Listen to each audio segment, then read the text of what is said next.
hard. Ice behaves in different ways. So in this case, it's kind of soft, which you see it right now on the screen, and it doesn't look soft. But it's at the moment you swing your Fixe, in this case the tool for speed, it gets deeper, and sometimes it's harder to take out. So you might see that during the semis, and so it's not something to say like, oh, they don't know how to do it. That's how the ice behaves. Sometimes there are certain sections that are dry, and that breaks. So it's like a jealous, ugly girlfriend, very moody. Right, me. I'm going to leave you to talk about I would never mention my ex-girlfriends like that. I wouldn't describe them. Now we're looking at our first. I'm not talking about my ex-girlfriend. Oh, of course not. Of course not, Pedro. But you've said it now. It's on there. It's there forever. So you're doomed yourself. Now we just had some shots of Selenge Nyamadu, and I mentioned her at the beginning of the broadcast because she is the one to watch at the moment. Yeah. The overall title winner for 2025 coming into this. She is competing in lead this year. Didn't do that well during qualies, but this is really her focus. Unfortunately, I couldn't see her while doing lead because I was actually climbing. I saw her on the warm-ups, and no. Well, we've got Selenge Nyamadu on the left-hand side, number 126. 128 is Cheongsong on the on the right-hand side. The athletes will start, but let's get underway. So remember, no full starts. The athletes can go when they want. So we'll find out the true time at the top. But Selenge, you can just see pumping those legs nice and straight. That's a good run. Yeah, you saw that how her tool got stuck, and in the case of the Korean, she just fell, and that. It's pretty much disqualification. Yeah, unless the other person falls on their second run as well. So she is out and done, 12.732. So to explain this, Selenge now has this rather interesting situation. Doesn't really need to set a time, but can't fall off. So expect the pace to drop off, obviously, for this second run, where she just tries to secure this next place. That was the fall on the right-hand side. She was behind. It's all down to time. It's not a straight race. However, obviously, whoever's leading tends to be the fastest time. All right, well, we wait now. So Selenge has this tricky situation here. I find these situations more pressure because it's now you're thinking, if I fall, I'm toasted. And also, you don't want to knock yourself out of rhythm. You know, she won't be going too slowly because, she won't be able to compose herself properly out there on a wall. And this is very solid from her. And actually is likely to be a pretty good time as it ticks just past 10 seconds. Yeah, it's nice and safe, and Selenge is through. So Selenge Nyamadu moves forward into the next round. Knockout format at this stage, and we're starting with the women and moving on to the men after this. Pedro, looking at this right now, that technique, often you see sort of less experienced speed climbers perhaps moving side to side. You want to keep it straight. Yeah, well, you lose time as when you zigzag. So there are two main techniques. That is kind of like a lizard style, and the other one is just go as you can. So we've got sisters on stage. And 1-4-2 on the right hand side. Lorena Beck versus Lee Beck on the left, and it is Lee Beck who is faster. 12.6. Oh, nearly a slip there. Yeah. So 15. That slip did cost her, but she didn't fall, and that's what's important. Yeah. So I have seen people sliding down and stopping themselves, and they're still in the game, but you can hurt your shoulder or elbow. So, and you don't want to slide with the Fixe, the tools that they're using right now. It's not a regular ice climbing tool. This is a specialized speed tool, and they're very sharp. Like 1 month ago, I was training, and hang on, let's just wrap that up a sec, because at the moment on the second round, 1-4-2, Lorena Beck needs to make up about 3 seconds here, so she's got to go all in.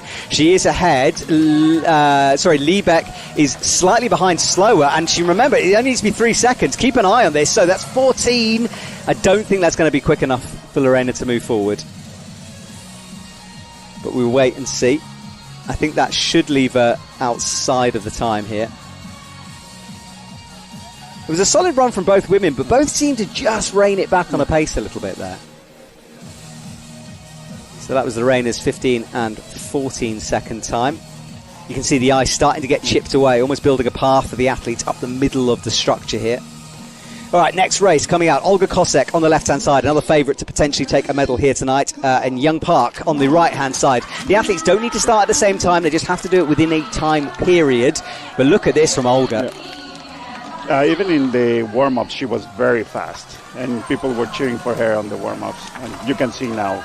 I went and talked to her after the warm-up, and she said she was surprised that people were cheering, because she was like, I'm not even trying at this point. And already she's increased the time. But that was a fall. Yeah. So Park knocked out. She's out. So, of course, same thing as the first run. We'll see Ola taking it easier, because she has a guaranteed spot, as long as she doesn't fall or go over the 45 seconds. So Olga, with a perfect start to her competition, we'll see her take off the pace a little bit, or maybe an opportunity to test the ice on the right-hand side. Well, she's by herself, and she has gone slow and steady with this one, trying to find her placement. She'll be sort of storing all of this data, all of this information for the next run. The thing is, the ice is quite moody, because the climb or the ice route that you climb is not the same one your competitor or you're going to climb the next round. So it's either easier or harder depending on how it gets picked out and how it's forming, or there's so many things. As you can see, these blocks, they have like a crack between them. Some people use those ones, but at the same time they're not that trustable.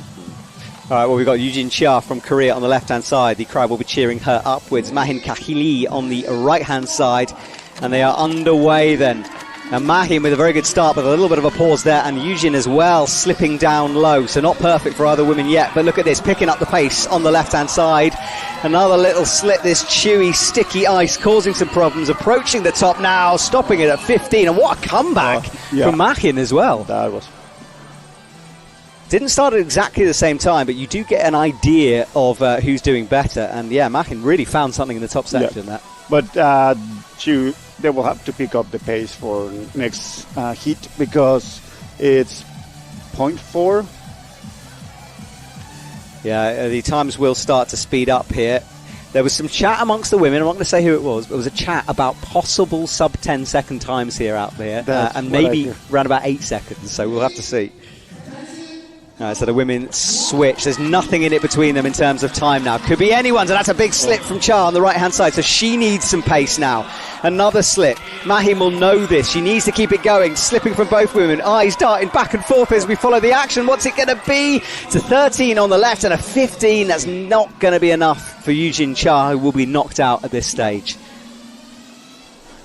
It was only a couple of milliseconds between them before that round, but much slower that time from Chan. That slip was where it all started. It's, as I mentioned, sometimes you think that it's a good hold, you pull on it, it breaks, and you need to compose yourself so fast that even your fastest is not fast enough to catch up with the other competitor. All right, Aneta Luchetska on the left-hand side got the fastest qualifying time of all the women, qualified in second place due to her first run. And let's see, got to keep it together, side to side. Aneta's been working on this, leaving Fixe behind there from Kazakhstan. It's all about Aneta right now. Look at this time. Let's watch the clock. And a 10.54. She took off a bit of pace at the top of that for sure. She slowed down.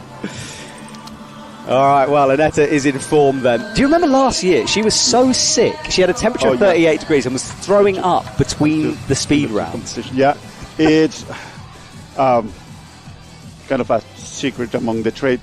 It's not everybody's healthy right now. I have heard there's a bit of a cold going around, isn't there? Yeah. So I'm among those ones. Oh no, stay away from me, Pedro. Here. I'm not cold. Okay, all right.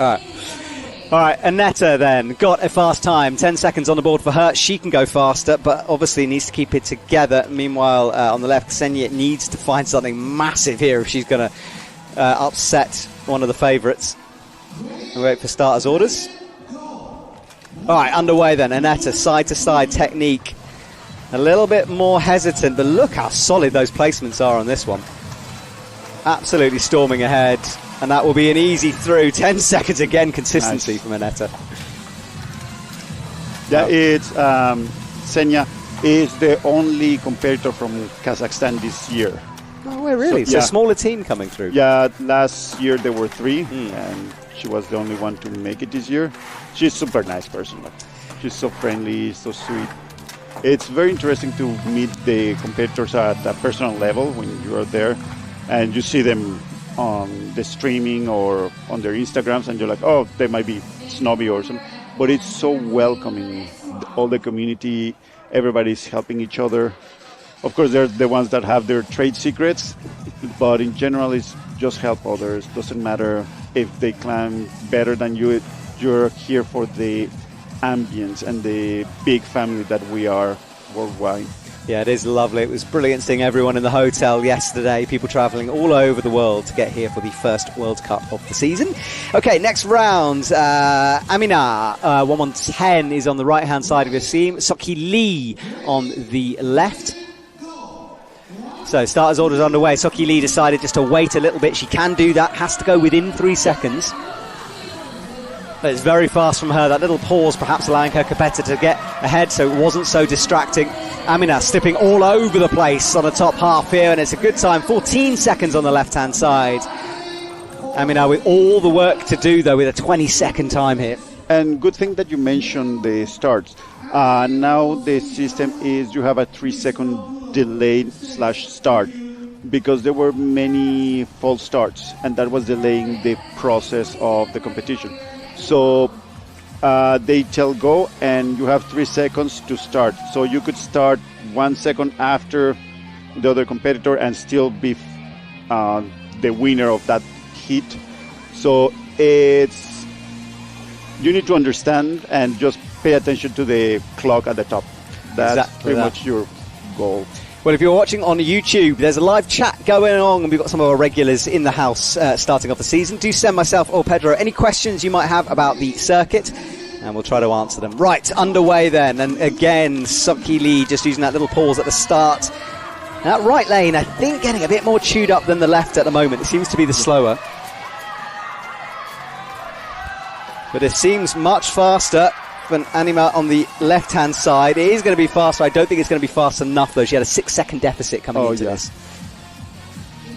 Korea cheering on their athletes. You don't see it on the feed, but on the side, you can see all the athletes waiting their turn, and it's very windy over here. You can see the auto belays, the webbing, how it moves, and that's not the climber, it's the wind that is pushing the webbing aside. So all climbers are just with their big puffies, kind of hopping around just to stay warm. And Kara. So Kara on the right side, your teammate. Tell us a little, and she's up against Catalina Shirley on the left. You can tell us a little bit about Kara. Kara, she's a sweetheart. Just as an FYI, she's trained with Kevin Lindlaw, and of course she's been getting very good at lead. And this is her 2nd year doing the circuit, but she has improved so much. Of course, ice is very hard to train, as you can see, because there are no permanent structures. So the best way to train that we have right now is a plywood wall with rungs, and you just keep training. But that doesn't replicate exactly the kicking on ice or swinging at ice. Well, Catalina had a 14.392 with that run. Kara with a 24.771, so a bit of a deficit. Now, Catalina will be sort of just trying to save energy. She's not feeling the best. No. She won't be going all out at this stage of the competition. That will come later. We hope so. So, Kara just needs to keep the pace, and it's her 2nd ice climb. So, she's doing great. Like, she made it to semis, and that's a feat itself. So, of course, I will talk to her and cheer her up, because we all put ourselves down when we don't win. Absolutely. But she's doing great, and if we put it in big numbers, she's the fastest female ice climber. Wow. In Canada. In Canada. There we go. Well, Kat Shirley walks away with another 14. 2 consistent runs from her. She's safely through as we watch Team Canada just climbing through the last section of this wall. Certainly a learning experience for her. And did you say she made semis tomorrow as well? No. Okay, so out of the comp at I this would stage. love her to make semis. Yeah, we are going to Canada for the last stop of the season at the end of February, back to Edmonton. That wonderful location. We'll welcome you there. I'm looking forward to it. I love the location down by the river, so it's great. very neat. Unless it's moved. Is it moved? No, hasn't moved yet. So, yeah, it's going to be there, same place as last year, and probably more interesting things to do around. So, Jin-Young Kim versus her teammate, Hee-Jeon Kim on the left-hand side. It's an interesting style here as well from Jin-Young on the right. Sort of small steps, trying to sort of, although it's small steps, she's trying to keep the pace rhythm, the same. Yeah, the rhythm, exactly. 15.537 on the left-hand side. And it's going to be slow on the right, 21.637, another 6-second deficit, which is going to be another difficult one to overcome for her here. The thing is, when you have that deficit, you just feel so much pressure. And like, you need to be faster, at least by 6, so you want to go for 7 at least. So it's so much pressure that that's when you make mistakes of just going fast and breaking the ice or losing your balance. But I suppose if I was playing devil's advocate, I could say that there's nothing to lose at this stage, you know, and that might produce some pretty spectacular results. So let's see if she can pull it back here. She needs it to be very, very fast, though. 6 seconds, remember, this deficit between them. So Hee-Jeon Kim fast at the moment. A little bit of a slide here, and it's going to be faster on the left-hand side from Jin-Young Kim, but will it be fast enough? I don't think so, unless something drastic happens at the top. No, safely through there. Slow time, 17 seconds, but didn't need it to be that fast. And you saw at the end that she missed the pad. On the qualifiers, we had a male climber that missed the pad and started coming down. The problem is that he exceeded his time, or was considered a fall. Yeah, because he let go of the wall, so he couldn't re-hit it. So that's why you need to make sure. There's a Polish speed climber. I don't know if he qualified, but he double taps it. Just to make sure. Yeah. That's fair enough. Well, that was the end, and yes, that was the first round finished for the women. So if I've got things right, that means we will reset towards the men's side of the competition here as we look to try to find our finalists here. And we've got some big names coming through. A lot of the Spanish team taking place, Korea, of course, and Mongolia, who are always absolutely on fire out there on the speed wall. So, the men already on stage. Look at this for organisation. So the men will reset, the women will have a little bit of a break, and we start again on this knockout format. Good.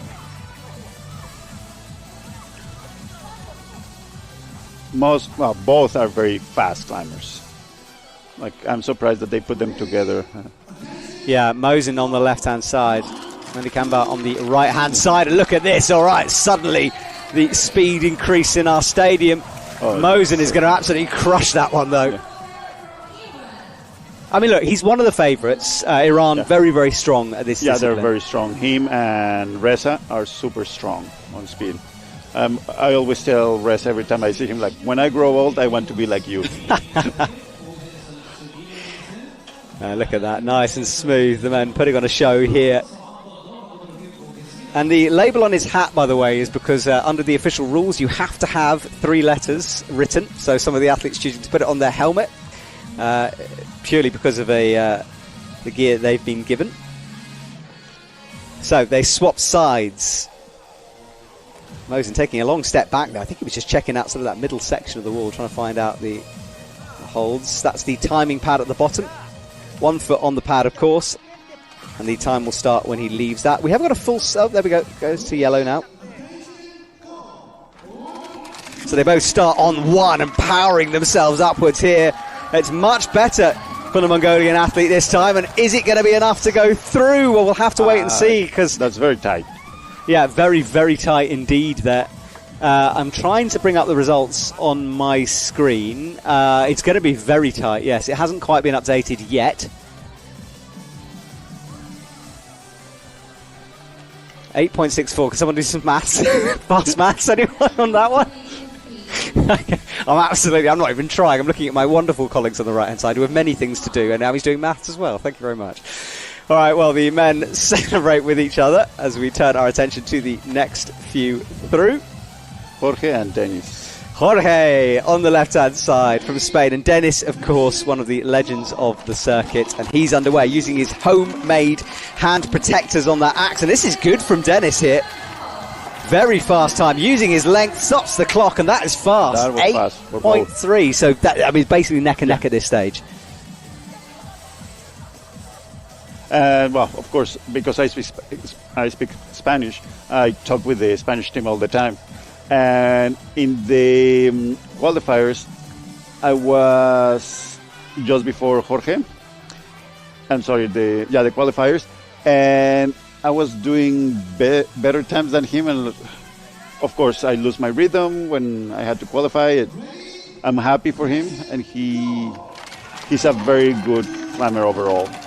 Well, there's nothing in it between these two, so it's going to come down to absolute milliseconds here as they both power upwards. Dennis stops it at 7, Jorge 8. I think that means Jorge is going to be out of this stage, and Dennis celebrating there. He knows it needed to be fast, and it was. It looks like lane A is faster right now. People are struggling on lane B. So I don't know if you could choose the lane to start, but would you want to set a fast time first, or would you want that sort of as a backup, just in case? I will go first. Go first, okay. That way you have that leeway to make mistakes. So Manyuk from Korea, 107 on the right-hand side. Jin Park on the left-hand side here. The two competitors against each other, and Yang decides to go very, very quickly right in the starter's orders. Park waited a couple of seconds, but it's fast from both. Oh no, as I say, that big slip at the top, and that cost him at least a second there in terms of trying to reset. 8.437 versus a 7.577 on the faster lane as well, so there is chance for a comeback here.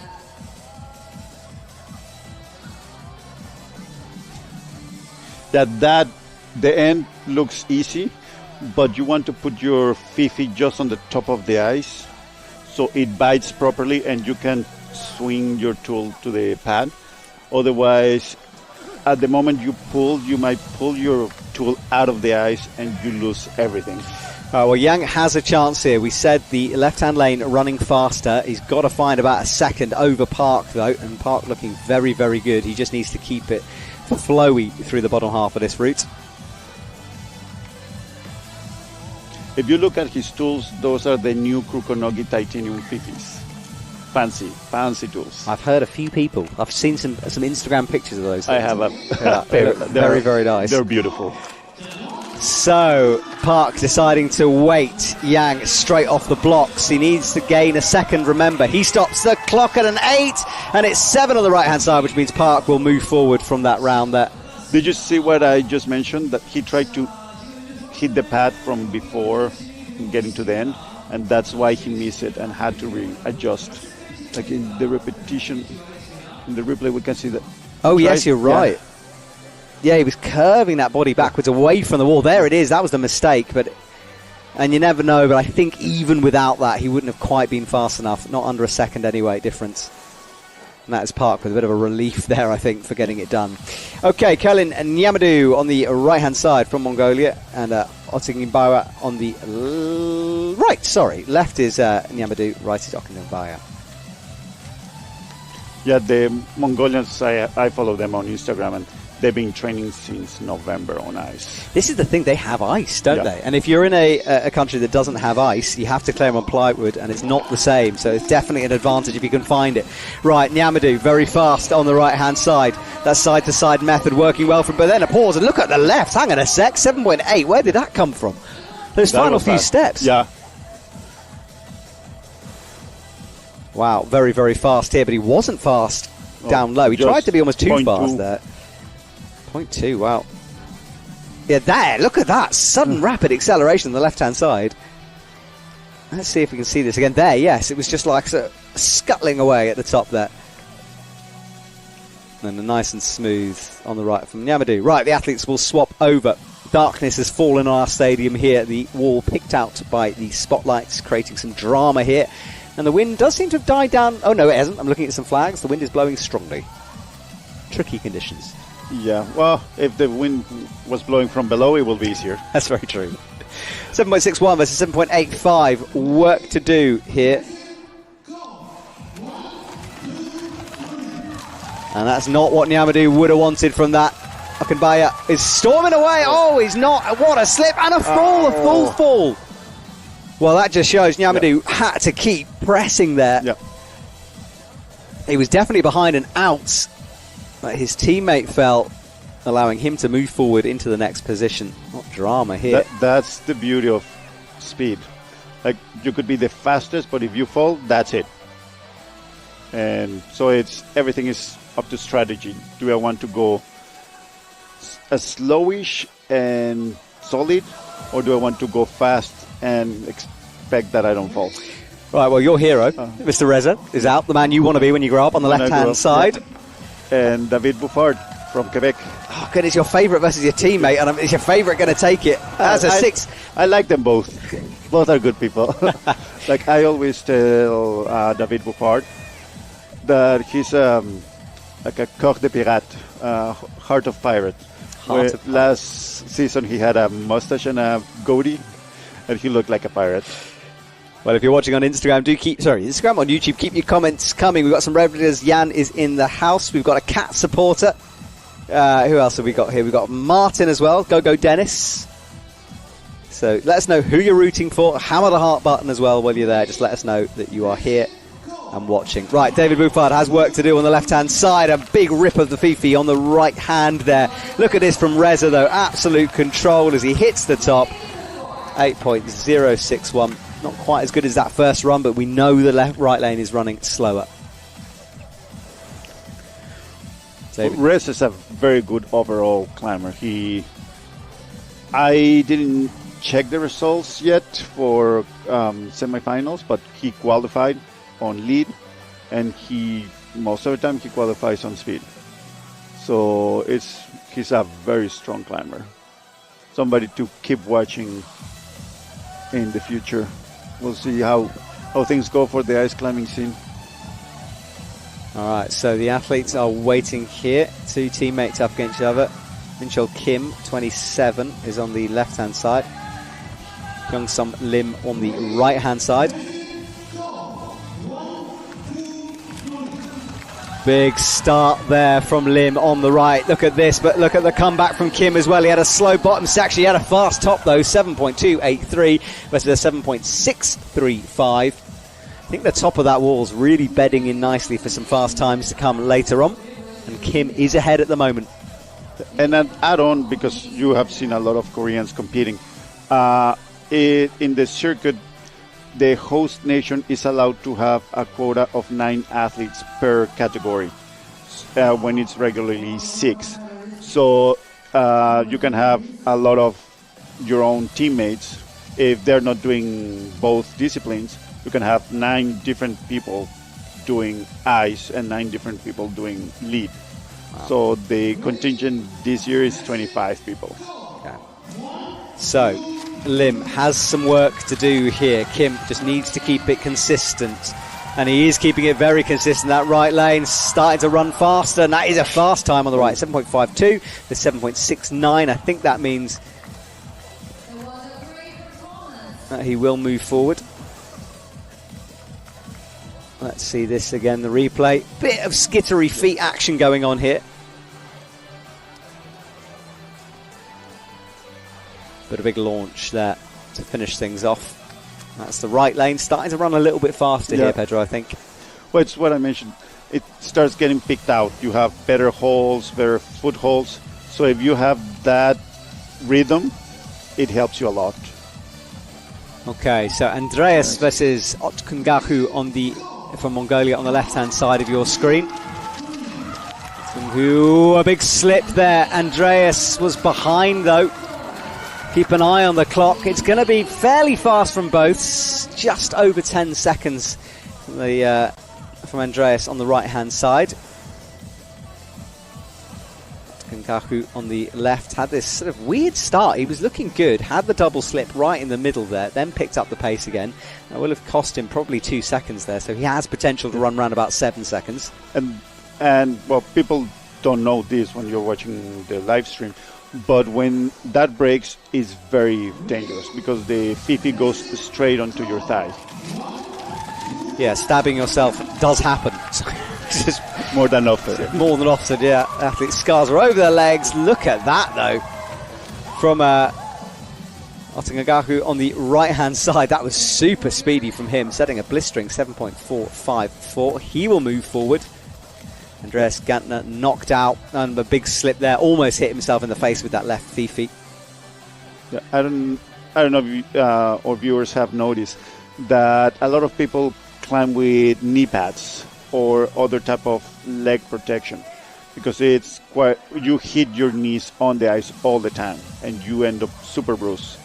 And in my case, I use some climbing knee pads for rock climbing to protect my thighs because I have stabbed my thigh as well training. So it's not something you can see right now with Florian. The knee pads he has that cover from mid-thigh all the way down to the ankle. Yeah, and those are very sweet. That's a good bit of engineering, that, isn't it? Really well protected from him, and he needs to be fast here.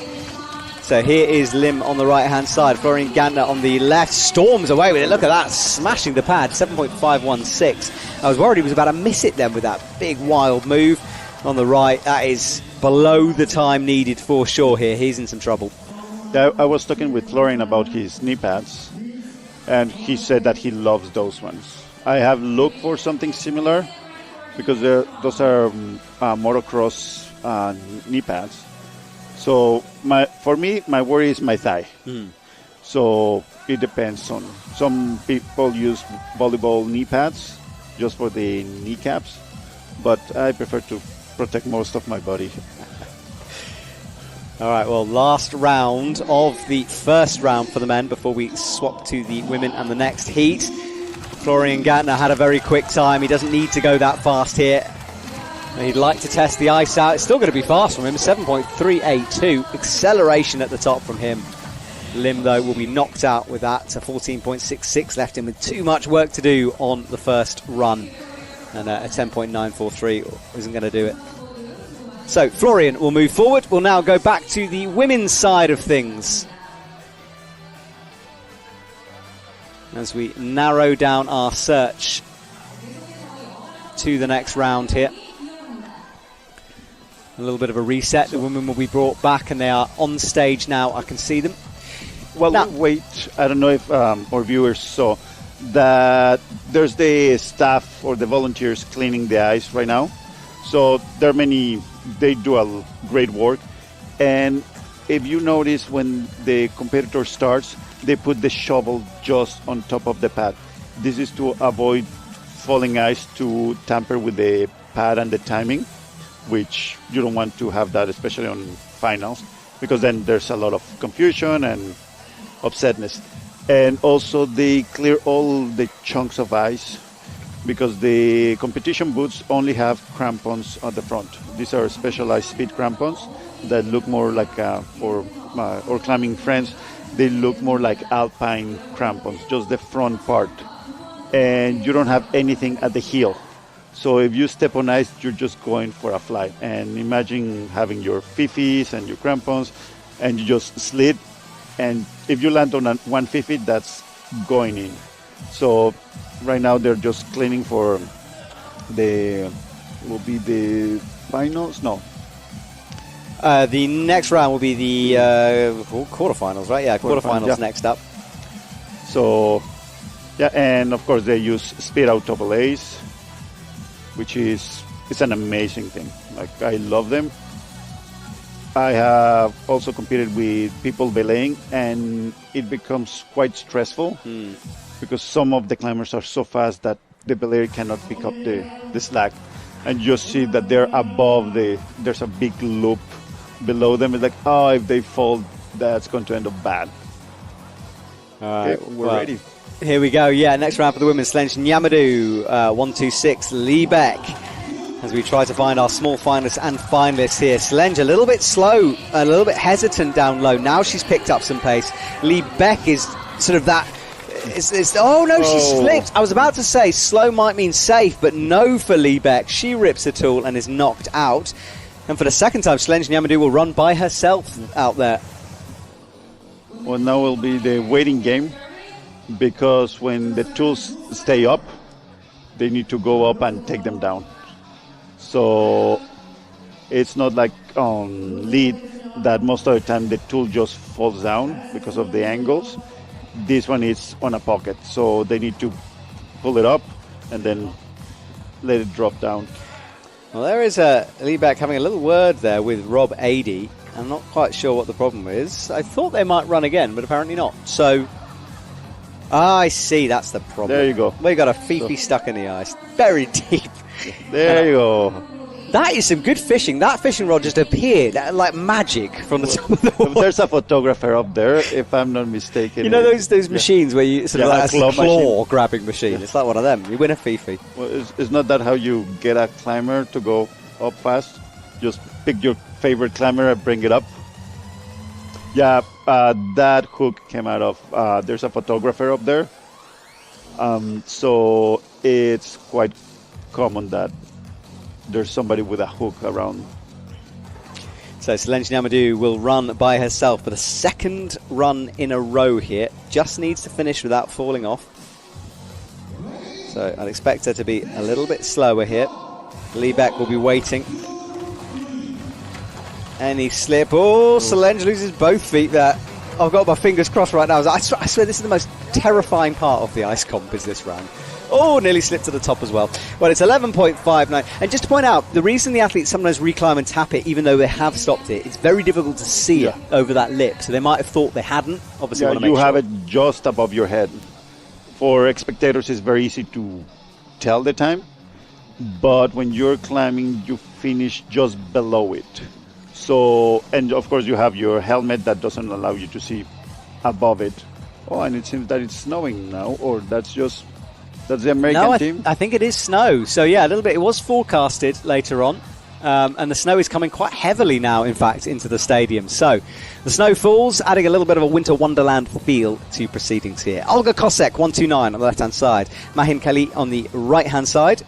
You'd expect Olga to take this on paper.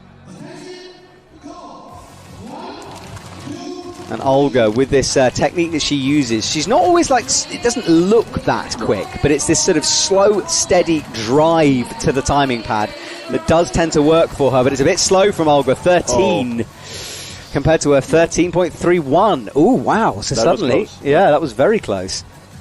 And Olga did look disappointed as she came down there. Mahin with a chance. Of course, this didn't go online.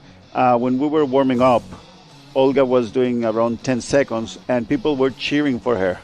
And she's like, I don't understand why they're cheering for me. Like, because it was fast. So it's when you sit in live and you see the height of the ice wall, you're like, oh, yeah, that's fast. All right, well, Olga hasn't had it all her own way yet. Needs to find a bit of pace here. Mahin might cause a bit of an upset, but that's an early slip, double slip for her. Olga keeping it very safe and consistent here. She nears the top. That should be enough. As the time ticks through for Mahin, she will be knocked out. Olga will move forward.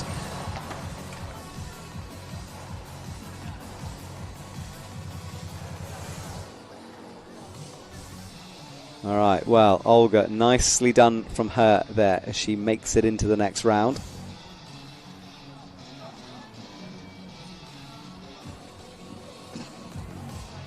As we watch a replay of that run from Olga Kosek, head thrown back in relief. You know she left that a little bit late. All right, Aneta Luchetska on the left-hand side, Sokhi Lee on the right. Good start from both women here. Aneta using a little bit of a wider stance, now picking up some pace. Keep an eye on the time. She was 7 seconds before. It's slower this time with a 10.550, but Sokhi Lee is some way behind here, 15. Maybe the conditions, Pedro, starting to play something in this. Maybe the ice is getting harder and less sticky. That could be. I will have to be there to assess it. But it's also people start becoming more comfortable on their moves. And as you climb, you gauge the distance between the different holes that are already made. so it's easier to develop that muscle memory. And if you've been practicing the sport, it's very easy to adapt. Okay, well, Aneta is on the right now. Soki Lee on the left-hand side. All right, let's see if Aneta can move forward. She should just set a 10-second time and it will be enough here, but she's looking to be fast. Look at this from Aneta.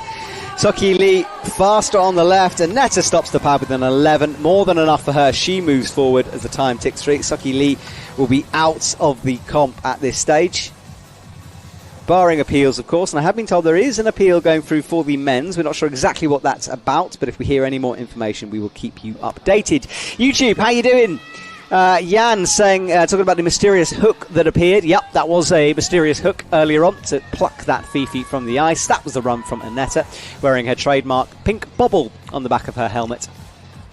She progresses, moves forward. And final run now. Kat Shirley up against Haejun Kim.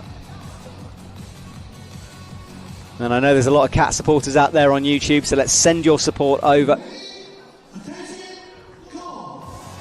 Both athletes choosing to pause a little bit before going. Kat Shirley, oh, big slip on the left. Kim is looking very good, though. The slip's not holding her back too much, but it's starting to build, isn't it? Kat back and forth. What a race this is.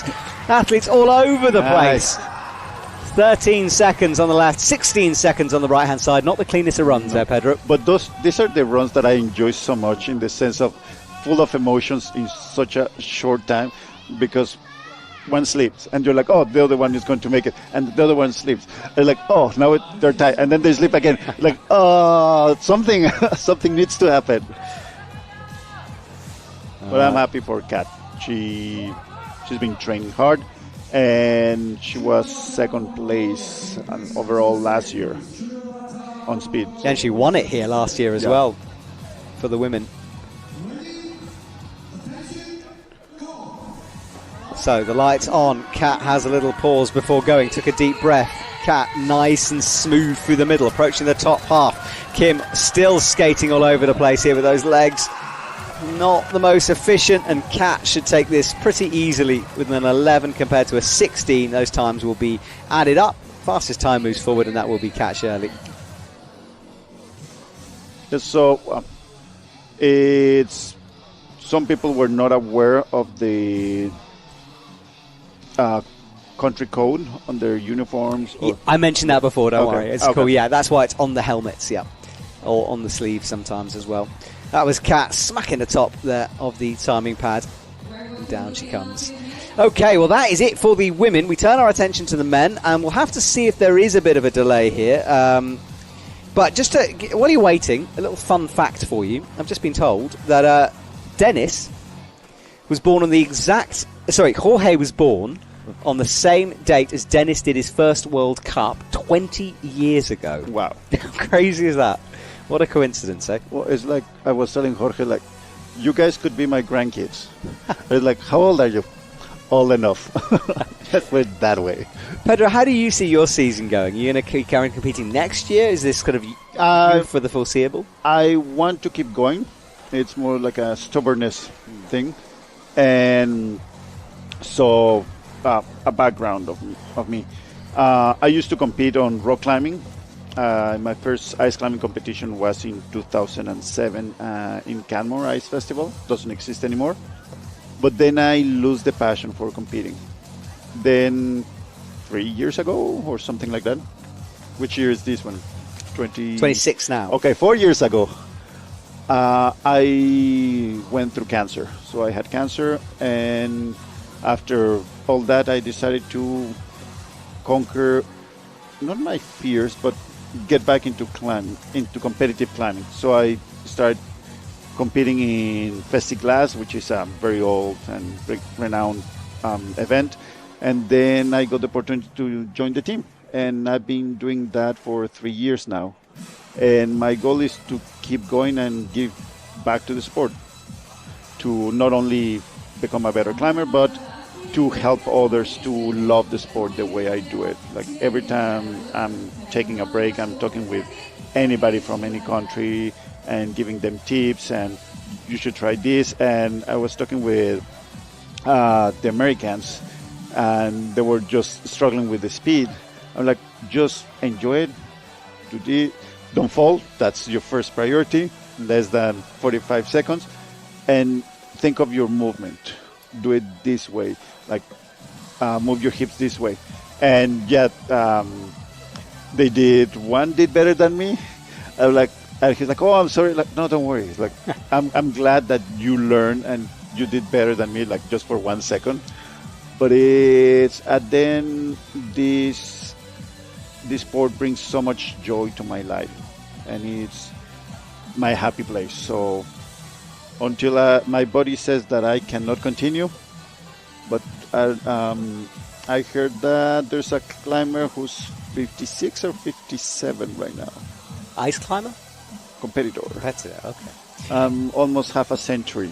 So actually, I'm celebrating my birthday in Edmonton. Well, happy birthday to you in Edmonton. We'll be sure to get you some cake and maybe a few beers along the way. Well, this delay is a technical incident. We had some shots of Rob and some other judges down at the front trying to work something out here. I'm not entirely sure, but they're in a huddle down on the front here. So the huddle implies a decision will be made about something. I'm not quite sure what it was exactly. He's pointing at his right arm. There is Rob. I love this point because I don't necessarily have the information. I'm just going to make it up. Maybe it was a logo, perhaps? I don't know. I don't know. Maybe it's a uniform issue. It's very interesting because technical incidents in speed and appeals don't usually go through. He keeps pointing at that right arm. Injury? It can't be. It's an appeal. It's got to be some kind of an incident. And clearly... Because you cannot claim, like on lead, you can claim if the hold breaks, you can claim a technical. So this technical incident being called, we don't know what it is at the moment, but we know it is an appeal.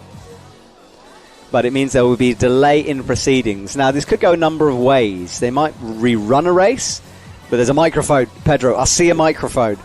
Yeah, I don't know.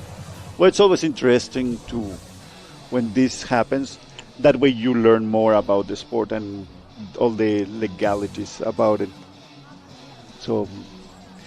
yeah, we'll have to wait and see. We don't get updated on exactly what the issues are here, so thank you for your patience if you are watching at home. But I tell you what, use this opportunity if you are on YouTube. Drop us a message. Say hello to Pedro. In fact, Pedro, you've got one from Tornado Girl 14 who says, yeah, Pedro, you've got to keep going. There you go. I don't know her. There you go. Well, she's a fan. She's a fan, Pedro. I know Zoe. Who else do I know that is there? I don't know. Okay, well, the lists, and we wait here, and I've just got an update, so let's see if it is an update. No, we haven't got an update yet. So we are just waiting here to see the judges typing in some scores. Now, this is tough for the athletes, of course, because they're waiting in the cold here on the left-hand side of the stage. No jumping around going on. They're just sort of waiting. There is officials from the UIAA down at the front. Well, let me tell you what's going on over the next couple of days then. This morning was qualifying for the speed and lead competitions. We saw semi-finalists and finalists, and tomorrow will be the semi-final and final, but some kind of a decision has been made. And the officials, rather nervously, it looks like, approach the athletes on the left-hand side. What is it going to be? Is it going to be a rerun? We're going to have one race rerun. Not sure yet. But there's certainly a lot of action. And the fact they've gone out there implies to me they might be going to get the competitor who's been knocked out. Well, I don't know if you remember in Longmont and in Edmonton that conditions changed, and that was called a technical, and everything had to be reset, and it was. But that was a very drastic technical because an athlete put their ice axe through the cooling system, which caused that problem. Now, let's listen because the announcer is about to announce something. Or not. The music was dropped. The music comes back on. Yeah. All right, well, the discussion continues. Party time. It is party. This techno has been relentless all day. I wasn't sure if I wanted to dance or to just go away. Well, at the beginning of the day, I was quite dancey. Yeah. At this point, I'm not sure I am dancing. Now, there's a yellow card. It's something to do with a uniform, I think. Oh, really? Because he's got a yellow card. Mosen. Who is it? It's Mosen.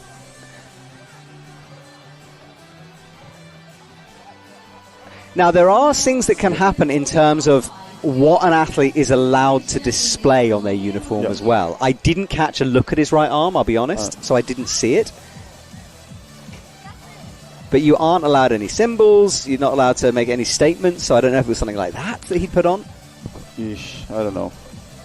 But it's both the Iranian athletes. Both? Well, they're both cooled down. They're both at the front having a discussion there. No, but I forgot her name. It's just the male athletes. Yeah, I mean the two male athletes, though, they're both in this huddle of judges and organisers. Also the German, also German competitors there. Well, thank you for bearing with us if you are watching at home. This delay hopefully will get sorted out, and the second we have some information, I will pass it on to you. There's a specific sanction about people who's coming with no conflict. Have a specific Okay. Yeah. Okay. Decision is made. Okay, we need to start the final. So No, we need to find out. if we find that the And here is your money. part in the regulation after that, go sit down. Okay. Here it is your money. I need to go. I need to. So I don't mind if you. The decision is made. Reza, go sit down. You need to leave. Just you can check in the regulation. Okay, well, let me explain a bit of what happened there. It's an appeal process that went through. The money is being given back because of the appeal. It looked like he wasn't accepting the money because obviously he doesn't like that decision. I kept quiet then because we had a microphone down on the stage. I'd like to hear what's going on. It's definitely a uniform infraction of some kind. Exactly what it is, I'm not sure about. Obviously, there is a conflict between the athletes and the officials. I'll let you know when I know, but I presume that means he's out. Looks like. But it's, I know, not being there is very hard to guess because there could be so many things. Exactly, and we are obviously sitting in the commentary box watching the shots you're seeing, trying to guess what is going on, but we can definitely say it was a technical incident, an appeal was very true, it was against one of the Iranian athletes, but now we are about to get underway. So once I'm updated, I'll let you know, but let's turn our attention back to the competition itself here, because of course we're going for gold medals right now, so let's see what happens.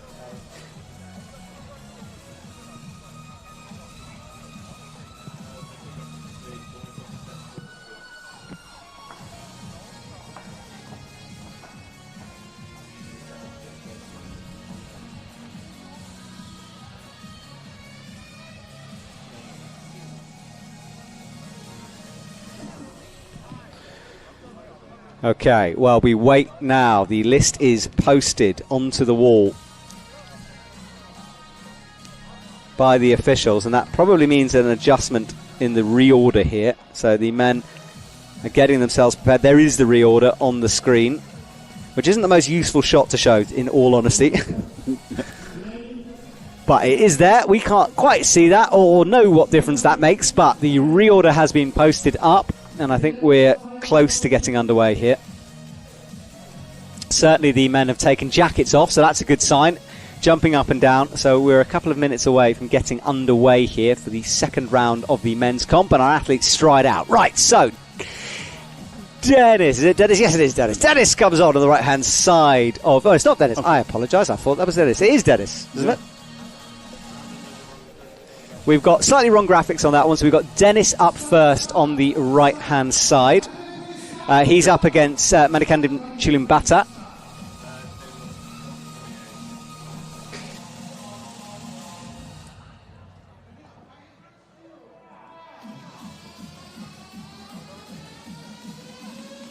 So, apologies about the graphics. We might have a bit of an issue with that because I think there has been an order tweak, and in fact, the athletes lead the stage, so that's interesting. Not entirely sure what is going on here, to be honest with you guys, but thank you for bearing with us here. I think it's...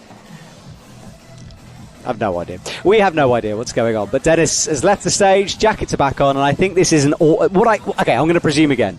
I presume that someone has been taken out or added in the computer system isn't quite up to speed and they've called the wrong athletes out to compete. Presumably they'll have a moment where they rejig the order, reprint everything, and then we'll get going again. Obviously, in terms of our live stream to you, this is going to be a little bit challenging for us because we're not sure either.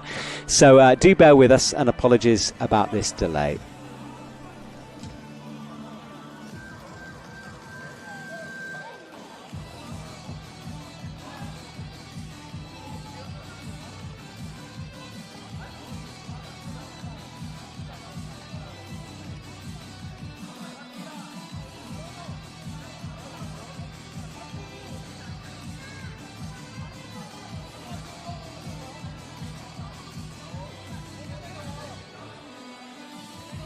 So we're trying to find out for you guys what's going on. I'm not going to overly fill this section here because it's back and forth. So I tell you what, bear with us here a little bit. Put us on in the background. Go get yourselves a cup of tea and I will let you know what is happening when I find out what is happening myself. But yeah, we will wait and see, and I will come back to you as soon as possible with some info.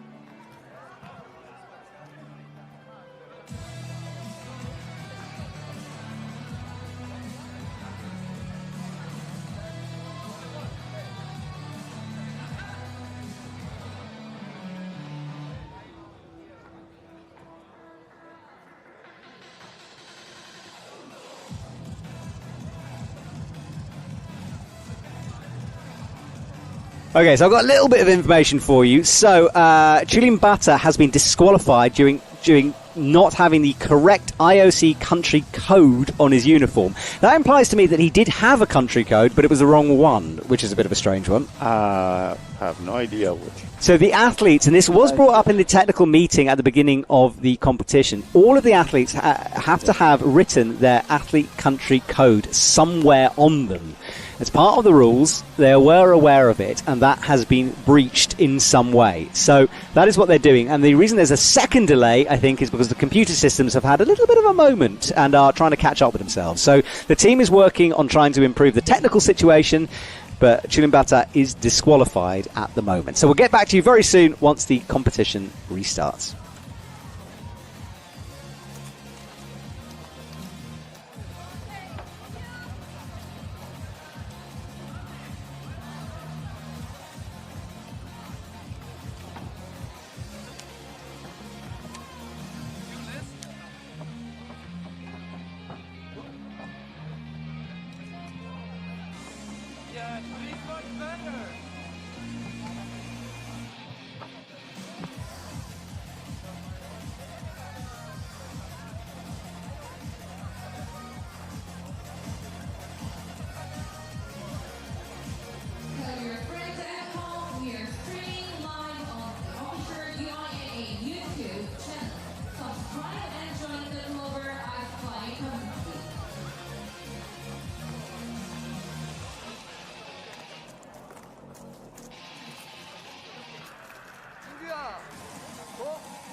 Okay, everyone, time to get underway again. I think the order has been sorted out. Now, we know it's Dennis on the right-hand side, but I think he has a different competitor now.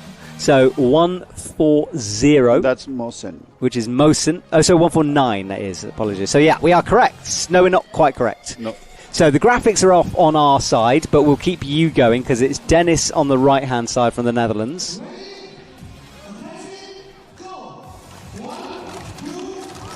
All right, well, after that delay, the athlete's smashing up the wall right now. And Dennis was a little bit slow off those starting blocks. He's now picked it up again.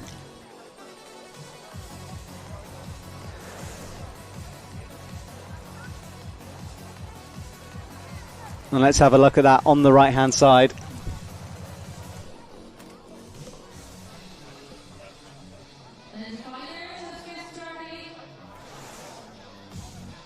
Yeah, apologies about this, guys. This is quite challenging for us too. So it is Mosen. Yeah, so we're back now. So Mosen is on the right-hand side, number 149. Dennis on the left, 102. And Dennis did set a pretty slowish time there. Needs to find something in this second run. And Mosen, though, looking super, super quick here on the right as he starts to power upwards. A body length away. He stops the clock at 6.816. That's one of the fastest times. The fastest. Yeah. So new PB on this wall this year. And just to let people know, world records don't exist in speed climbing because obviously a world record has got to be a consistent variable, and ice changes far too much to do that. But we do know that 6 seconds is a really good time. It's very fast. So it's, if you're breathing, you're going too slow. Do you hold your breath when you run? Sometimes. It's annoying because when I finish, I'm just exhausted. I start getting dizzy when I'm coming down. It's like, oh, I won't be able to do the second lap. All right, Junkyu Park, number 37 on the left-hand side. Otungimbaya on the right-hand side from Mongolia. And Park just talking to someone there, not quite sure who it was an official. Hopefully we don't have another delay here. No, it looks like they're getting ready. Okay, so second round of the second round here for the men. Okay, so very fast. Otungimbaya is fast again at the top section. Look at this. Listen to the screaming. Park slips. He gets cheered on, but an 8.348. This is a 9.341. If Park hadn't had that slip, that would have been pretty good.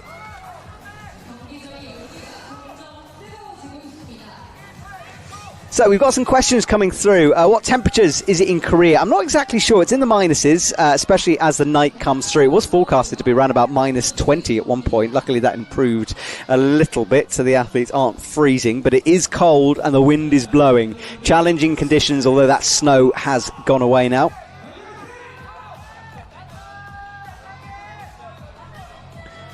Junkyu Park. I think that was his shoes. No, it's not. That's Okunbaya's shoes here. A zoom up close on our starting pad, which has been protected by what looks like a scarf. Why not?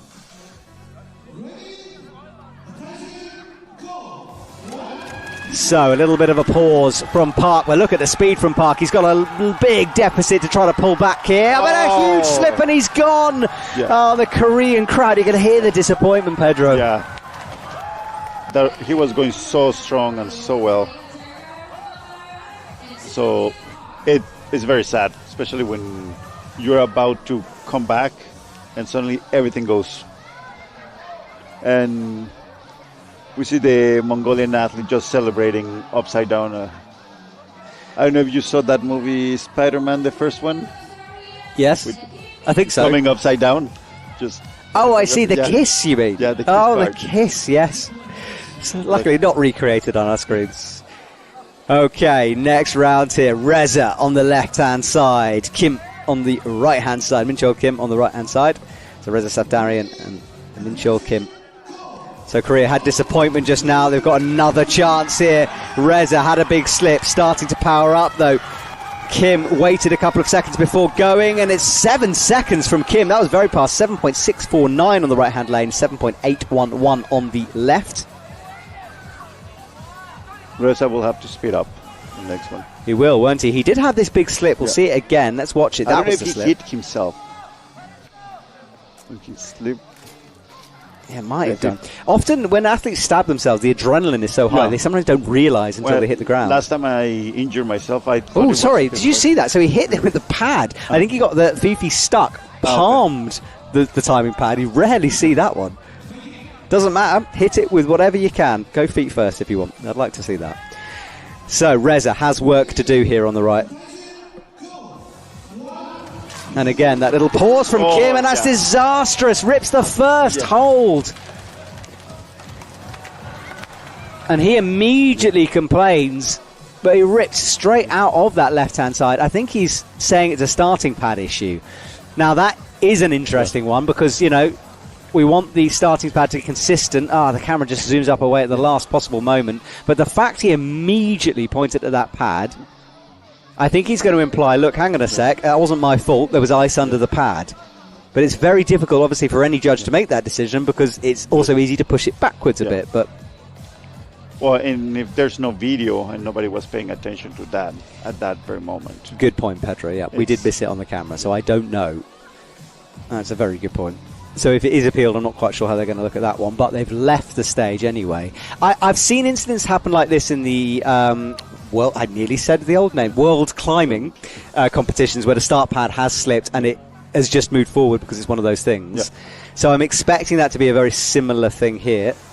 Controversy, hey, in our first World Cup of the year. Not the smoothest of runs. Drama. Yeah, drama. We like a bit of drama. We've got to spice things up just after Christmas. Kick everyone out of the Christmas slump. There's nothing more interesting than Mexican soap opera with all the drama. Well, YouTube is enjoying it as well. Thank you for sending your comments, guys, and thank you for letting us know you're watching. Always appreciated. And yeah, so it's the last race is going to be rerun. So we will have a rerun of that race for all the graphics because of their starting pad incident here. So obviously the judges had a look at it and decided that his obvious dismay at that slip will go. I wonder if they'll rerun the whole thing or just that one race, though. No idea. We'll wait and see. There's Team Korea. New jackets this year. Black instead of the white we saw last year. Which means there are white jackets floating around, Pedro, and I want one. I want one. Me too. They're like walking sleeping bags. Look so toasty. But it's interesting to see them in those colors. And say hello to them. Team Korea on the big screen. Okay, well that rerun will happen later on. Florian Gantner on the right, number 5. Look at how you slips at the very top. 7.96. He could have knocked a second off that. And did Florian go for the double there? Yeah, he did. It's just what I was mentioning. If you don't have a good positioning of your feet before you hit the pad, you can slip down and that's it. All the advantage he had, gone. Gone, yeah. Well, that was the slip. He was so close. Maybe launched a little bit too early there. Oh, I tell you, it wasn't a double tap. He slipped twice. But he hit it and slipped. So, because you don't see the timer. Yeah, because it was on green, wasn't it? That he was still going. So, Florian switches on the left-hand side. Looking back on the right-hand side here. The ice starting to deteriorate here a little bit, I think. We're seeing way more slips than we did before. And a 9. This has been such a dramatic round for the men. 14 there from Florian Gantner. I have absolutely no idea he'll move through. We'll find out in the next round. Yeah, and it's interesting to see it and when you don't do the speed ice climb. And it looks like they're floating, even though they're not. You have your arms in constant tension, and that helps you to propel yourself up while your feet are pushing you up. So it looks like they're floating, and the rope, or in this case the webbing of the auto belay, is pulling them out, but it's not that way. It just gives the impression of floating because of the smoothness of the climb. Okay, good to know. And it turns from one of those effortless things into a real slugfest if you don't start floating. If it was easy, everybody would be doing it. Exactly. 2-minute delay then while we wait to rerun that race. There is certain times the officials have to take in order to restart the race. And that's why the athletes will be given this time. So about 2 minutes on the clock before we rerun that. Technical incident with the starting pad. Not sure exactly what it was. Because to me, if it slipped, I mean, obviously you want to avoid ice underneath it, and that's probably what happened. But I was kind of surprised they made that decision so quickly on that one. I don't know. I didn't see the feet at the start. But if something like that happens, you don't want to lose your advantage. Now we're looking at a bit of a... That's Korea there, celebrating with each other. The stadium will be packed here tomorrow evening for the finals. There's always a little bit of a show. There's musicians, there's fireworks. It was packed today at midday when they were doing, we were doing lead, and there was the opening. It was quite busy. There was no many places to sit. The Polish, Aneta, and Kat. So Oh, and it's Spain. Hello, everyone. Yep, you are on screen. Nice to see you. Okay, so Reza Safdarian on the right-hand side, Minchol Kim on the left. So I think they are just rerunning that one race because Kim was on the left when the slip happened. So it's just that one.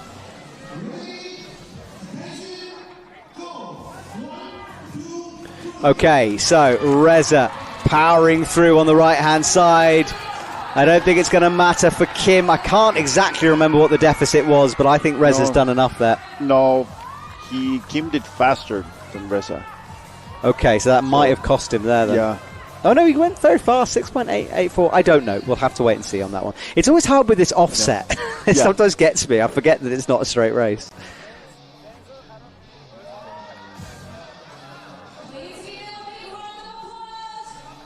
So that should be it for the men's round after a little bit of time there.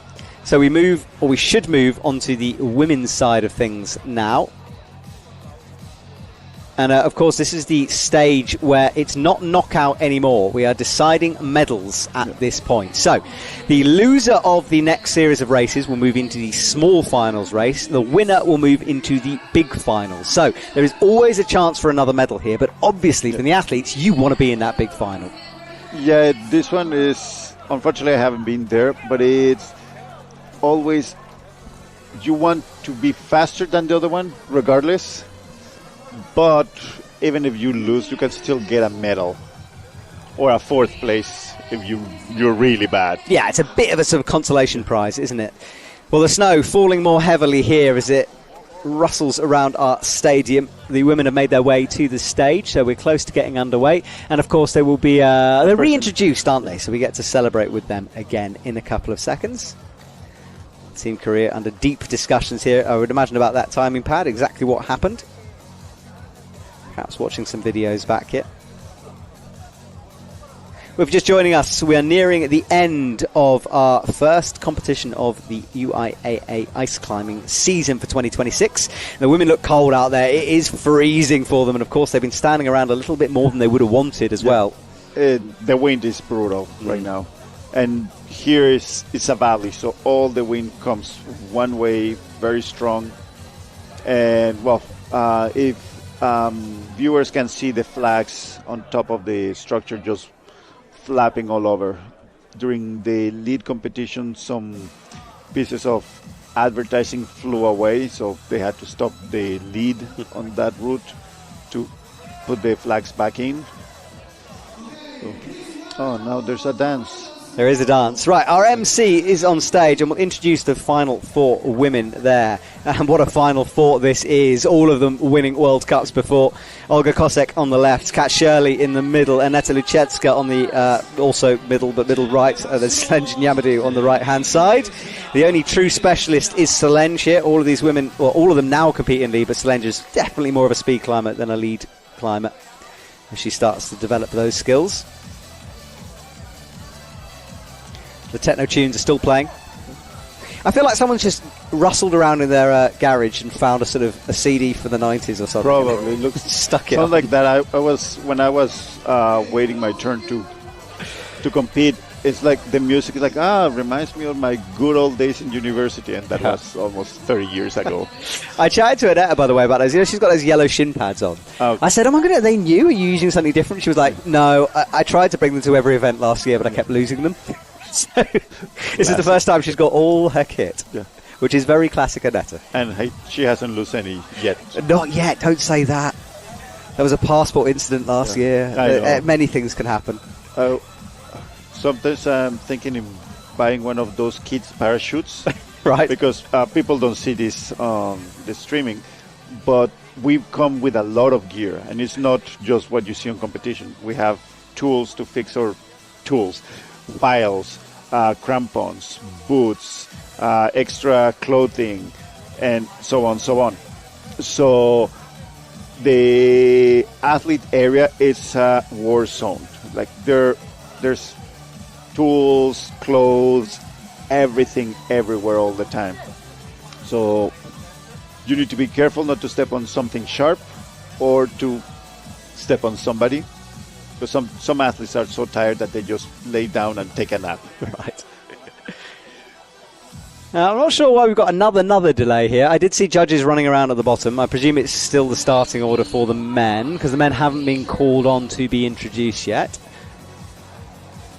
It's certainly a little bit tough for the women here who are waiting in the cold, as the men have gone back, getting a bit warm. There's Slenge looking focused.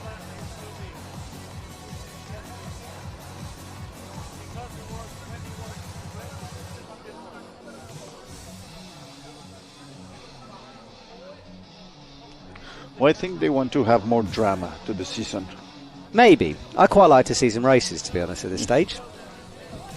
So apologies, guys, if you're watching.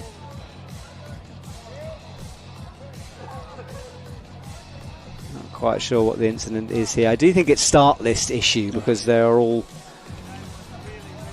trying to print some stuff out here.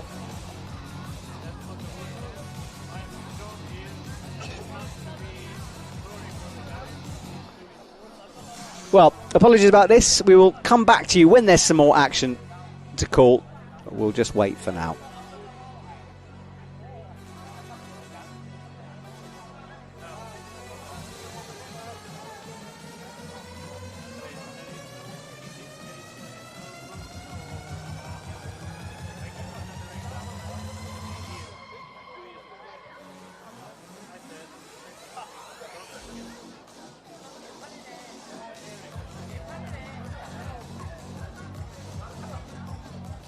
Right, hopefully now we can get underway. Jackets are starting to come off on the stage here.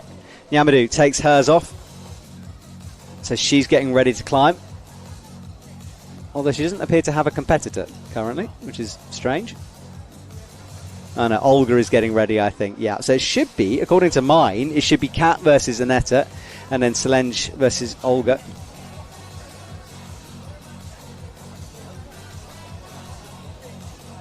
So here we go. Olga enters the arena, as does Slenge Yamadou here.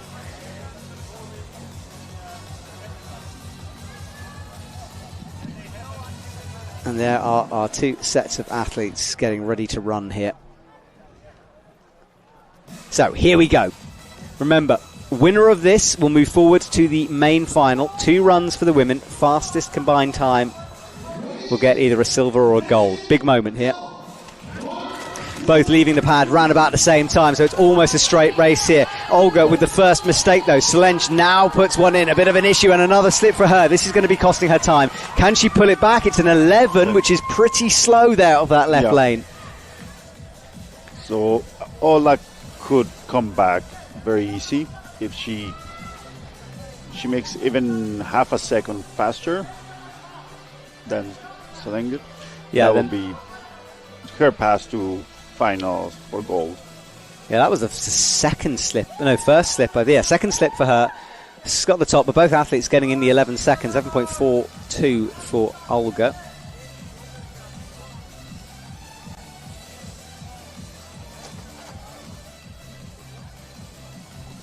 So, second round here. Almost exactly neck and neck. We'll have to wait and see. Oh, Slenge with more mistakes. That's not what she needed.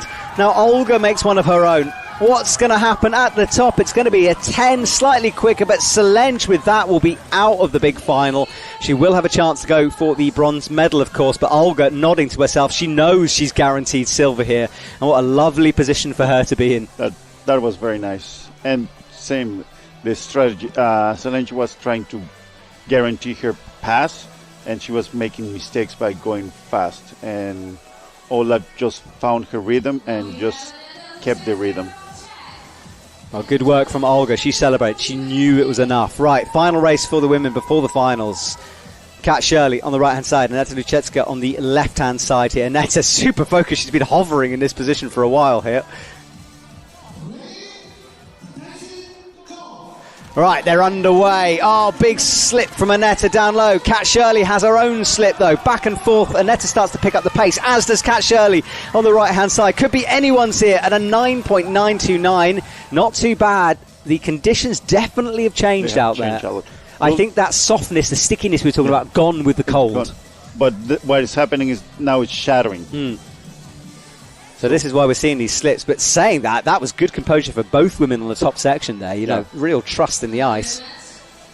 I always get super stressed when they start going down with 1-2 slits and they bring it very close to their body. Because like, I know what could happen. Yeah, absolutely terrifying, isn't it? All right, well, there is Annetta. She's got those new Krokonogi tools you were talking about. Nice and shiny in the light. Right, Annetta's off the starting pads first. Kat Shirley falls and slips. Annetta will know. She will have seen it out of corner of her eye. She cannot fall. If she falls, we're going to reset. If not, she's going to get a silver or a gold. Last bit, and that is into the big finals for her. So guaranteed silver and gold for Annetta. Kat Shirley looking disappointed as she leaves the stage. Not what she would have wanted, of course. Let's have a look at this slip then. There it is. Just nothing you can do. Ice shattering on her. So when it's humid, the ice is more flexible than when it's cold. So it's hard to understand if you don't ice climb, but different properties, different advantages. So if you're light, it's easier when it's hard. When you're heavy, you want more purchase on your tool. Okay, well, we zoom in on the UIAA Ice Climbing World Cup sign right in the middle of our wall, and we will now turn our attention to the men. So the male athletes have been called to the stage. They will be introduced, and hopefully we'll get things a little bit snappier this time. I didn't like seeing those athletes wait in the cold. Get a move on, judges. A lot of people on our YouTube chat saying congratulations to Annetta. A lot of Annetta fans out there, I think. And there are our 3 athletes. We need one more. Reza, I think. Where is Reza? Where is Reza?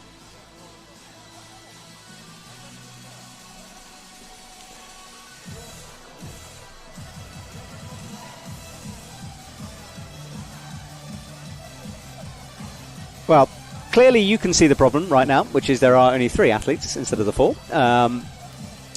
No idea what's going on.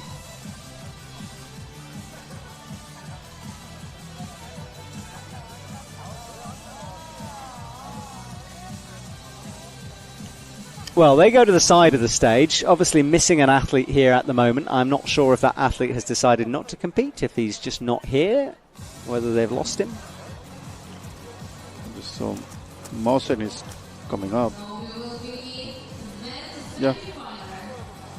Yeah, so we now have 4 athletes, which is progress.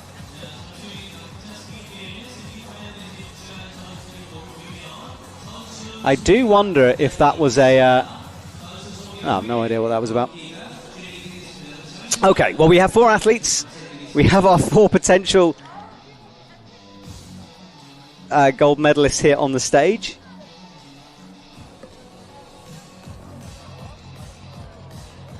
And now there is another little debate going down on the front. So I tell you what, we will go away again, and we will let you know. And look, Reza's leaving the stage. No, that's Mosen. That's Mosen, sorry. Mosen leaving the stage. He Now just back. want to talk to the German climber. Well, the snow continues to fall here in South Korea. Temperatures plummeting as the darkness set in. It was nice and sunny during the day, but now the snow is really falling quite heavily out there.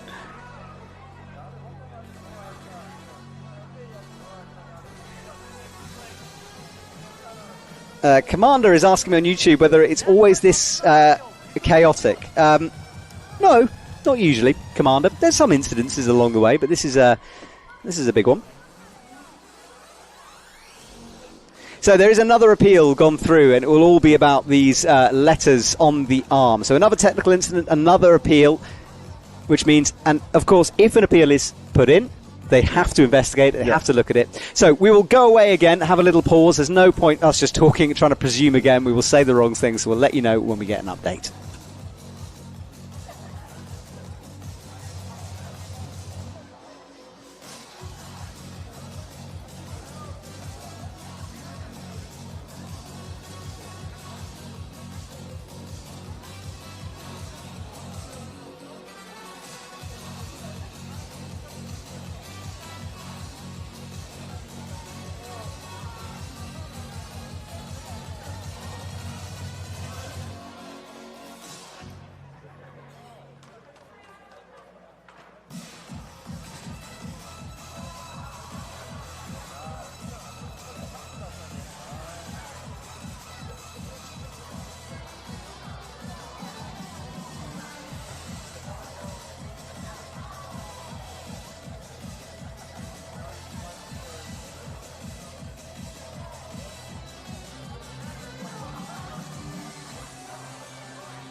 اون من گفتم دیگه بعد من گفتم اون تابلو شما معرفه نبوده گفتم چی شد پس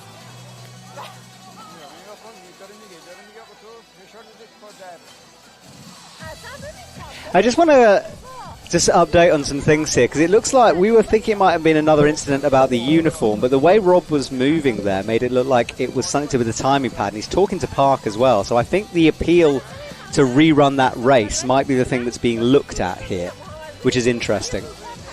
The decision was made very, very quickly to rerun that race, so I do wonder whether that's obviously been appealed.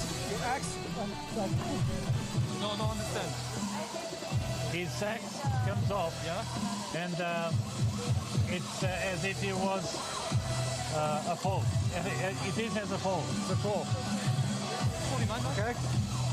Oh, no. Yes. The position is made. Yeah, if he comes back, we can see video. Huh? Yeah. You can see the video in the live stream. On the you can live see stream. in the live stream. But we have checked the video already. 많이 봤는데 이게 먼저가 아니라 이게 먼저래요. 그래서 이게 파이널 디시전이라는 리얼 파이널 디시전. 우리 요즘 관전 보고 싶다. Okay, we need to progress. We need to. We need a video. Yeah. No, you don't need the video. You can watch the live stream. You can see the live stream. 어필 안 되죠. The final decision is made. 파이널 디시전. Start of the competition is slightly delayed. It will begin shortly, so please bear with us. خیلی ناراحت شدم واقعا چون توانایی رو داشتم که خودم رو ببرم یعنی تایم رو اولمون عین هم 경기 시작이 도로로 지연되고 있는데요. 여러분 조금만 기다려주시면 잠시 후에 다시 만나보겠습니다. دیگه تمومه مثلا وای میکنه مثلا خودم برم آره دیگه اون وسط آره و اون وسط رو به این نتیجه رو تاپو بزن انجام برای مسابقه اول سوی صدا میگیرم سوی تکنیکش هم بود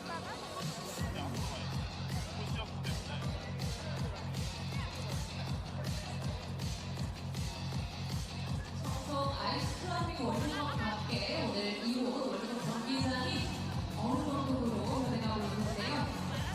마지막까지 펼쳐지는 스피드 경기 여러분 다시도 함께해 주시기 바랍니다. 위에 계셔.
All right, everyone, we are seconds away from getting underway. I've been sent the message. The organisers on stage clearing out that snow that has been falling during this technical incident. I'm not entirely sure what was worked out with that, but it was some kind of an appeal against Park.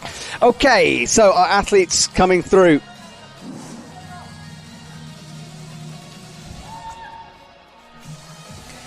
So, Mosin, 149 is on the left-hand side of your screen. Okunbaya on the right-hand side from Mongolia. Mongolia versus Iran in this. Where are we, Pedro? What's even going on? This is the small final race, right? Yeah, no, the one before the small final race, right? Yeah. This is to get into the small final race. There we go. YouTube, if you're listening, pay attention now. We are underway. The snow falling and the athletes climbing now.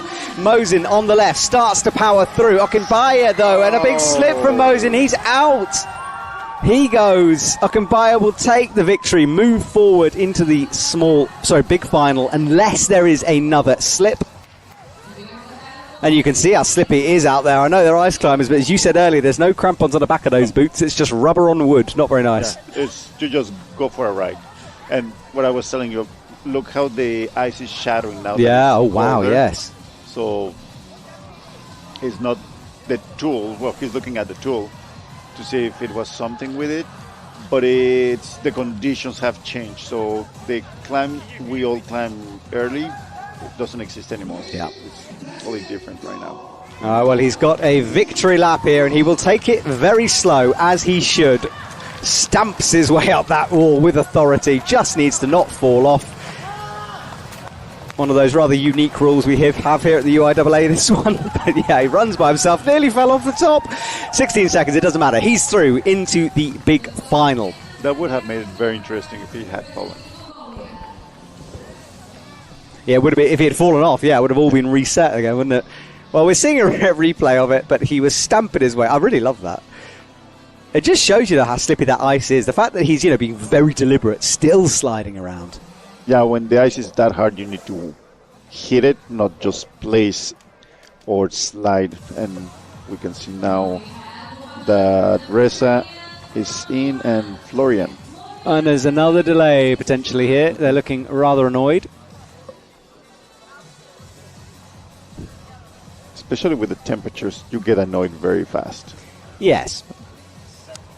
Well, there is the gaggle of judges down at the front, having another little look here.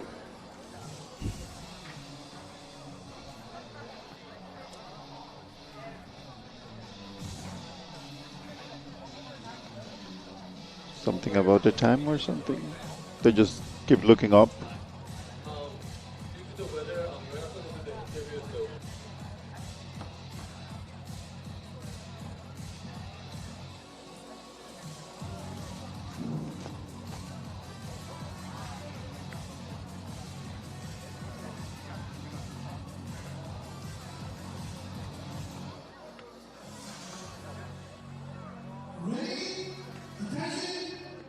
Right, underway.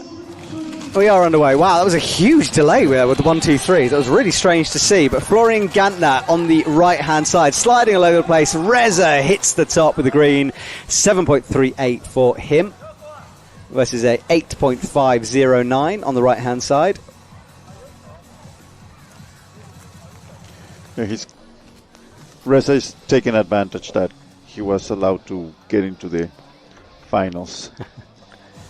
Yeah, Reza doing well. He will move into the gold medal race. Okay, they flip over. So he's not ready yet, sorry. I was a race ahead of myself. Okay, so this is down to it, and the left lane's still running a little bit faster, so I'm not sure if Florian can pull this back. Reza, though, might make a mistake. Let's see what happens. And it is fast from Reza, but it's also fast from Florian until that pause. Will it be enough? I don't know if it is. I don't think so. Well, for Florian, no. No. Reza will pass to the gold finals, and that will be so interesting to see both very strong speed ice climbers head to head. It is indeed. Look at this, powering their way through that section here. All right, well, we have our first finalists. Second race to come for the men.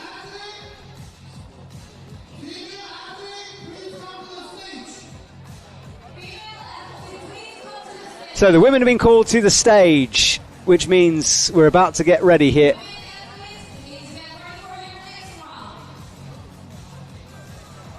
For the final race for the women.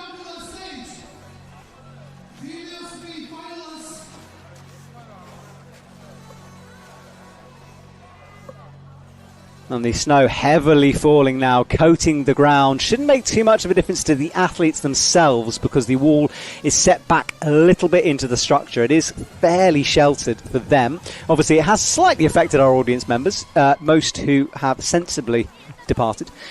But the atmosphere is still buzzing here in the stadium and back home with you guys watching as well. Thank you so much for sticking with us during this broadcast.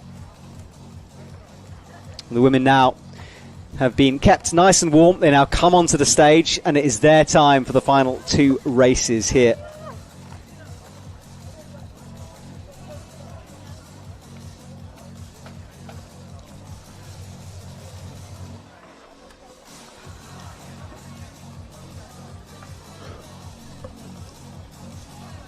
So our first two, the small final up now. Slenge Nyamadu is up against Kat Shirley there.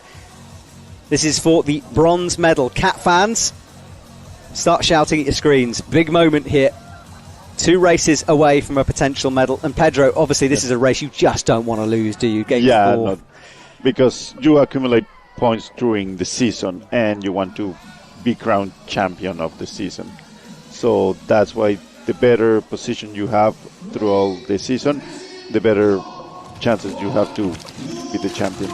Oh, Solange nearly had another fall there. It cost her in the last round. Now she picks up speed. Can she hunt down Kat Shirley, who is motoring? Kat nearly loses it. 1 Fife away from the end of her competition, and she knows how close that would have been.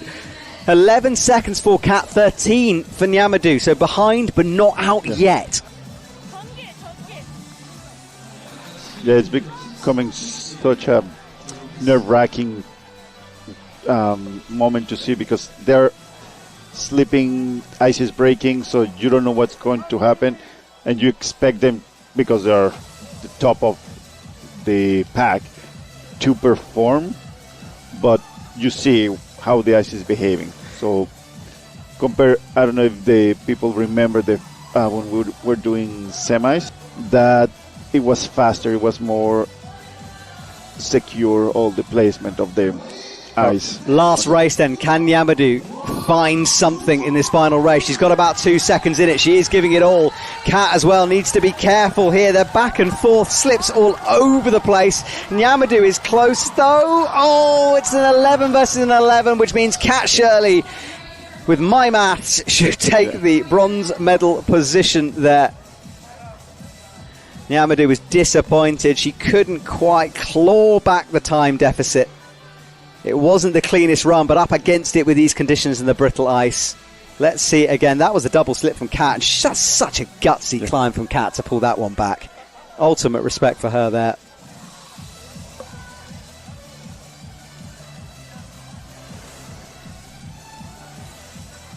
What is going on now? Okay, we're good. Right, so Olga on the left-hand side is up against Aneta on the right. This is for the gold medal. Snow falling more and more heavily as the evening progresses here. Straight underway for both of them. Aneta looks fast at the moment, but that's a big slip from Aneta. She can't panic at this stage. Olga keeps going. Aneta just about holds on with that right-hand Fife, but she will be a long way behind. 12 compared to a 9. Double slips costing Aneta dear, and maybe Olga's method of that, you know, that slightly slower method is the way to go. Yeah.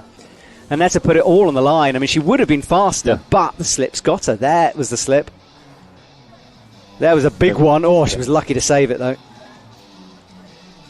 And those legs were driving away trying to find the extra seconds. It was a heck of a save from her, but Olga super consistent, just motoring through that run. Brilliant climbing from her.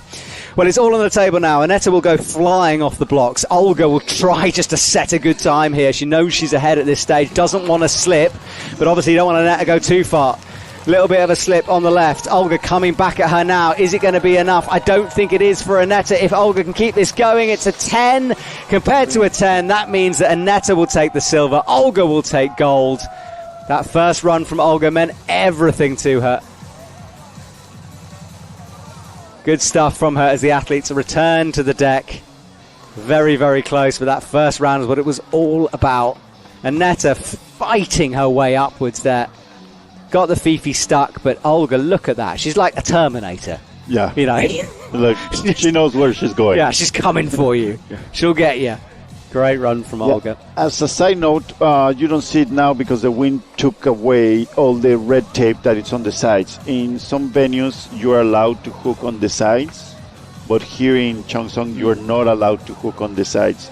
So the ice deteriorates faster when you just go on a straight line. When you're hooking on the sides, you don't damage the ice as much as just going straight forward. Good point, Pedro. Thank you very much. Yeah, you're correct. If you go to Sasfei, when you join us there in the next World Cup, you will see that side hooking, unless they've changed the rules. Yeah. Who knows? So I don't know why you have some venues that allow that and others don't, but it is what it is. And you work with what you have. Exactly that, sir. Okay, so small final time it should be, and we do have two athletes. Okay, good. So, everyone ready? The music always like... Okay. Music is still going. Okay, so Mosen, 149, is on the left-hand side of your screen. Florian on the right-hand side, number 5. First run of this small final.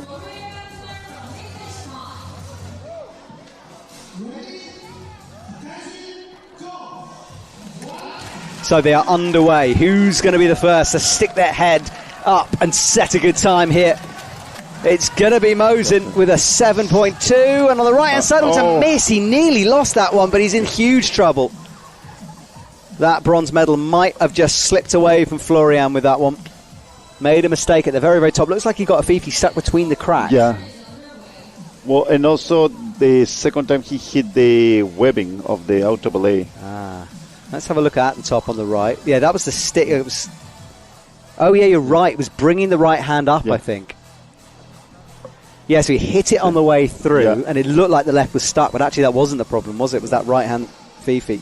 So the UIAAs are behind the climber. They're not in front.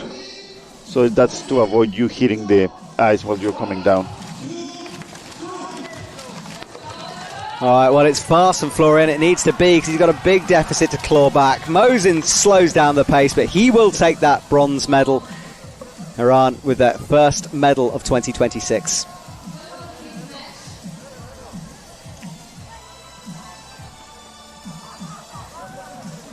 All right, big final, and our final race here this evening before we get confirmation of the results for you.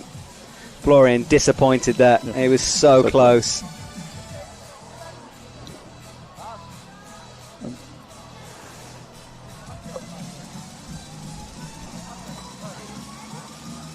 All right, let's have a look at this race one more time from the replay here.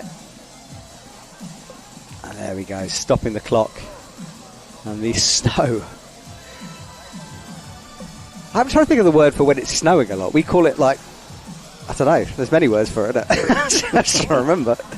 Well, the snow is falling heavily anyway. If you come to Canada, we have so many terms for so many snow events. There's like, this is kind of like strong flurries. Something like that. All right. Okunbaya on the left-hand side from Mongolia. Safdarian on the right-hand side on our first of our last races here. Both men locked in.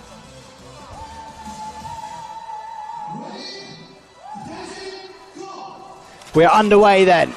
Reza takes a pause before going. He has a bit of a slip. Okunbaya is fast though. Oh, but look at the comeback from Reza. 7.3, he's faster. This is a 7.94. What a comeback from him. This, I'm happy for him, but it's always, you need to focus on your last race. Like, each race counts, and he cannot sleep on his achievement of the first race. So if he keeps it pretty much the same momentum as his competitor, he most likely will win gold. If he makes a mistake and the other competitor doesn't, then he might not win. It all comes down to this then, the final race of tonight's entertainment. Okunbaya is underway quickly. Safdarian now picks up the pace, and it is going to be Reza who takes the gold medal here tonight. 7.48, finishing things off in some style for him. Kumbaya, not today, sir. He goes down, but still with that silver medal. Wow, well, what a drama-filled first final of 2026. And congratulations to all the athletes who had to battle through the tricky conditions and those delays in proceedings. A wonderful show from you, and thank you, as always, for training so hard and doing what you do. We will, of course, be returning tomorrow for the semi-final for Leeds. 16 athletes will be going for the final, which will take place tomorrow evening. The giant lead walls that you can see surrounding our speed wall will be in action and in play. So hopefully you can join us there for that. And Pedro, thank you so much, sir, for joining me. Thank you for having me. I look forward to, you're going to be at all the rounds? Where are you coming to next? I don't have enough money or enough vacations to do everything. So I'll be in Edmonton for sure.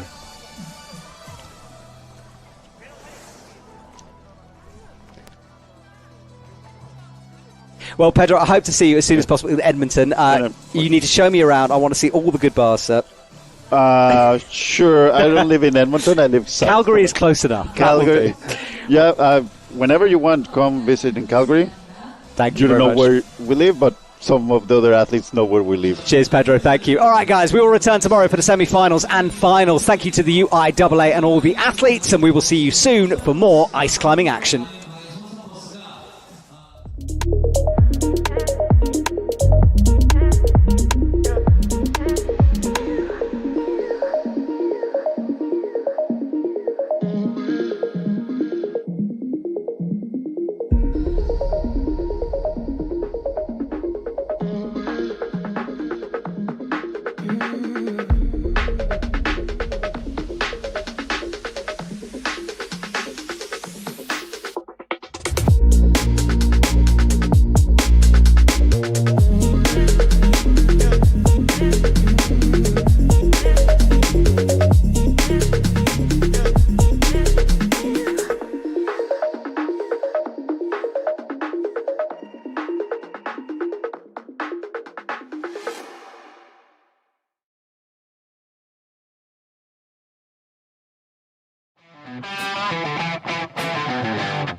Tirana was the last stronghold of the Moorish Empire.